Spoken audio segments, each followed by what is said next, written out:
And one of the things about apartheid that really kind of hit me was filling in a form at UCT, and I won't forget this. And in one of the blocks, they said race, and I put 1,500 meters. So I got called up by the deputy dean to say, Bhadrish Vallabh, did you not understand the question?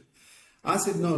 I understood the question. I actually thought that you were looking to make good doctors here. And he looked at me and says, no, but that's what we're doing. But, we just needed the race so that, we kind of, I say, yeah, but I don't see the relevance. Because at the end of the day, UCT, you want a good doctor.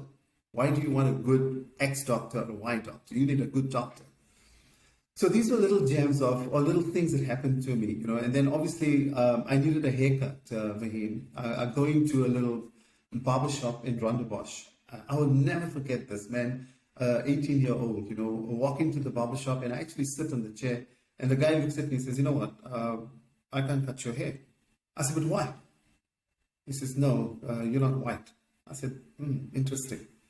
And I walked out. I mean, this was in the middle of in Rondebosch, Yeah. And I actually cried that day. And I said, well, what's wrong with this country? I'm here, and I thought Cape Town was really, and then I think the other one, the part about apartheid and growing up is in fifth year as a medical student.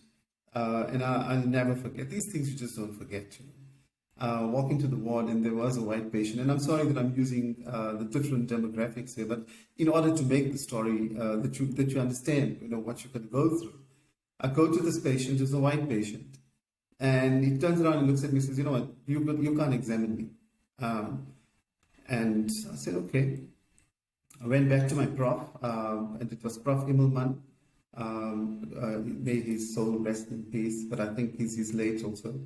And he came with me to the patient, and he says, patient, whatever his name was, this is a teaching hospital, and this is Dr. Vallabh. He's going to qualify next year, and he will be examining you because you signed off to say that this is a teaching hospital, and you would allow medical students to examine you. So unfortunately, sir, you do not have an option, but Dr. Vallabh will examine you. So these were little things that happened over the years, And like I said, growing up as a kid, you go through these things. But I don't, for me, it was never that these incidences or these episodes scarred me. They don't scar you, Vahin. They make you better.